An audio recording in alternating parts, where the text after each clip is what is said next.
Добрый день, мои дорогие! Добро пожаловать ко мне на кухню! Сегодня буду готовить домашнюю самсу. Рецепт нашла в интернете, причем на арабском языке. В первую очередь он мне привлек способом лепки самсы и понравилась начинка. Внизу слой картофеля, сверху мясо и сливочный соус. Все очень привычно, знакомо, все как-то по-нашему. Это действительно очень-очень вкусно. Я буду придерживаться рецепта, но все же внесу в рецепт небольшие свои изменения.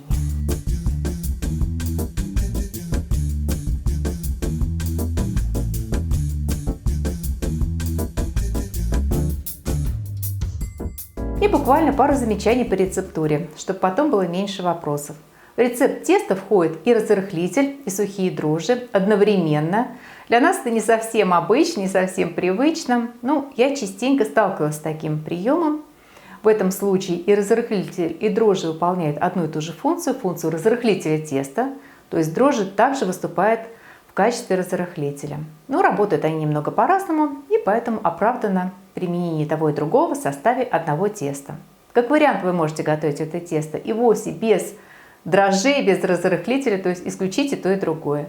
Можете, скажем, исключить только дрожжи, готовить тесто только на разрыхлителе. В этом случае я бы рекомендовала взять разрыхлитель не пол чайной ложки, как нужно по рецепту, а чайную ложку. Либо исключить разрыхлитель и готовить тесто только на сухих дрожжах. В этом случае я бы рекомендовала оставить ту же самую норму дрожжей, то есть взять пол чайной ложки.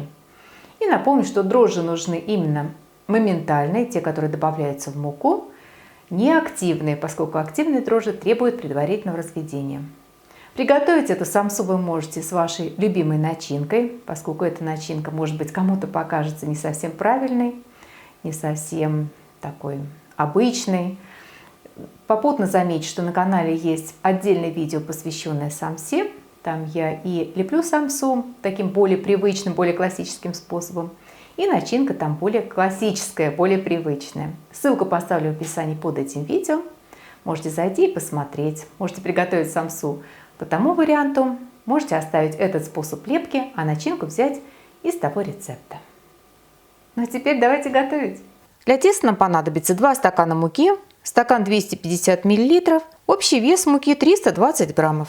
Муку просеиваем, кладем чайную ложку сахара, по рецепту кофейную ложечку соли, я возьму чуть меньше половины чайной. И такое же количество, то есть чуть меньше половины, разрыхлителя для теста и моментальных дрожжей. Размешаю. Добавлю 4 столовые ложки растительного масла и волью стакан молока 250 мл. В результате получается вот такое очень мягкое тесто. Рабочий стол подпылю мукой и буду месить до получения гладкого, мягкого, однородного теста. По консистенции оно должно быть чуть мягче, чем тесто на пельмени. При вымешивании, если тесто будет прилипать к рукам и столу, я буду дополнительно подсыпать муку.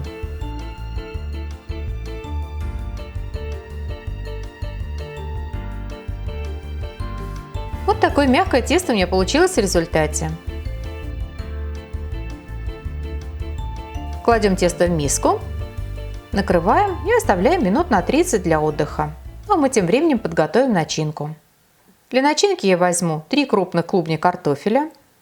Картофель порежу, посолю, залью холодной водой, так чтобы картофель был только-только прикрыт. Поставлю на плиту и буду варить до готовности. До того момента, когда картофель будет легко протыкаться лезвием ножа. Также для начинки я возьму 1 среднюю луковицу и 700 граммов мясного фарша. Фарш может быть любым, у меня смешанный. Лук мелко нарублю. На сковородке разогрею немного растительного масла. Выложу лук и обжарю пару минут до прозрачности. Добавлю мясной фарш и буду обжаривать, постоянно перемешивая и раздравливая фарш лопаточкой, чтобы он не обжаривался единым куском, до готовности и сухости фарша. В конце фарш посолю. Можно добавить любимые специи.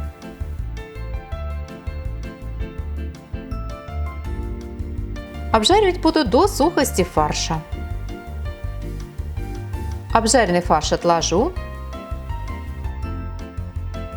На сковородку добавлю примерно столовую ложку растительного масла. Положу примерно столовую ложку сливочного масла. Когда масло распустится, добавлю столовую ложку муки и обжарю несколько минут до светлого кремового цвета. И далее буду постепенно добавлять либо молоко, либо нежирные сливки. Нам понадобится около 300 мл до получения однородного густого сливочного соуса. По густоте готовый соус должен быть примерно как майонез. В готовый соус я переложу обжаренный фарш и прогрею еще несколько минут.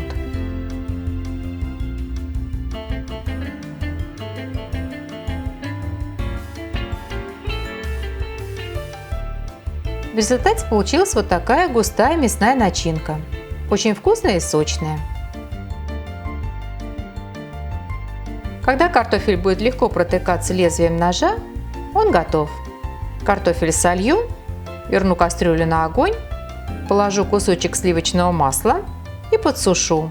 Мне нужно, чтобы выпарился оставшийся картофельный отвар и распустилось масло. Разомну толкушкой в однородную массу. При желании можно добавить любимые специи. Даем и картофелю и мясной начинке полностью остыть. К моменту сборки они должны быть комнатной температуры. Отдохнувшее тесто подкатываем и делим в зависимости от желаемого размера самсы. Я делила на 9 частей. Каждый кусочек теста подкатываем. Для этого я складываю края теста к центру до образования гладкой поверхности. Шов подщипываю, подкатываю. И в результате получается вот такой гладкий шарик. Доску подпыляем мукой, складываем подготовленное тесто, накрываем и оставляем еще минут на 15 отдохнуть. Либо до того момента, когда у нас полностью остынет начинка. Смазывать тесто при сборке я буду смесью сливочного и растительного масел. Для этого возьму примерно 50 граммов сливочного масла, добавлю столовую ложку растительного и прогрею, чтобы образовалась однородная масляная смесь. Подготовлю смесь муки и крахмала. На каждую часть муки возьму 2 части крахмала. Рекомендуется использовать кукурузный крахмал. У меня картофельный, он тоже подойдет. И этой смесью муки и крахмала я буду подпылять тесто при раскатке. Если вы будете раскатывать каждый кусочек теста по отдельности, то вы можете подпылять тесто мукой. Я же буду раскатывать несколько кусочков теста одновременно, чтобы при раскатке тесто не склеилось, чтобы его после раскатки можно было легко разделить на слои. И подготовила эту смесь.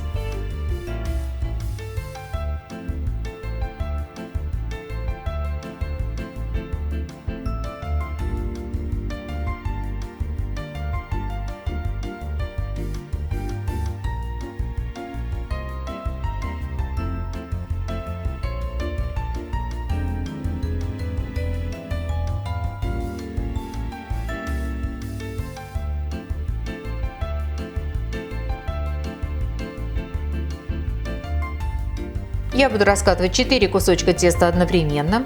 Конечно же, можно раскатать и сразу все тесто, все 9 кусочков. Я все же предпочитаю этого не делать, поскольку тесто у нас мягкое, и в случае раскатки такой высокой стопки в центре слои теста могут склеиться, и будет проблематично разделить. Раскатываем тесто.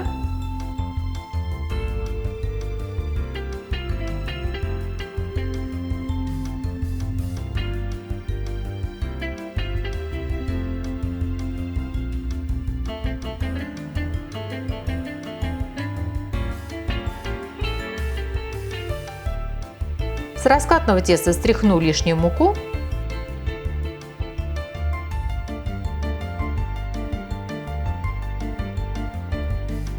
Смажу маслом.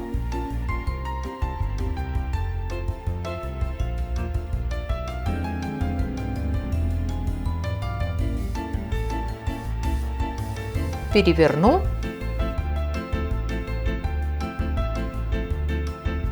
Выложу на центр начинку. Сначала выложу слой картофеля, затем слой мяса в сливочном соусе. И вот таким образом соберу края теста к центру, на манер узелка.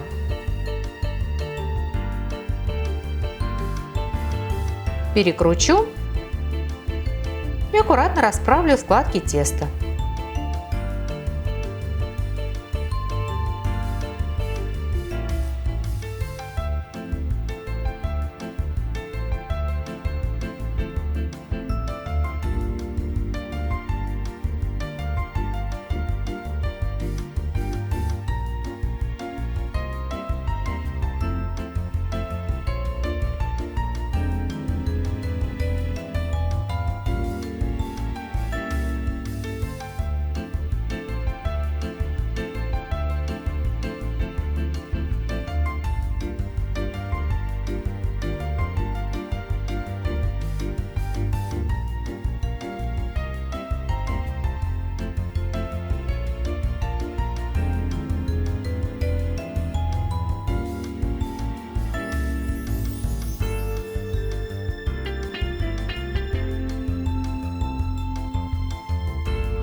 Противень слегка смажу маслом и присыплю мукой.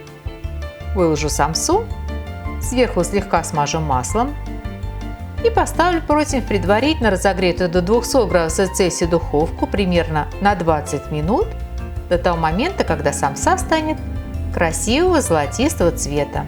Начинка внутри самсы готова, поэтому о готовности судим по цвету теста. Сразу же после духовки самсу можно слегка смазать сливочным маслом. И наше блюдо готово. А мне остается пожелать вам только приятного аппетита!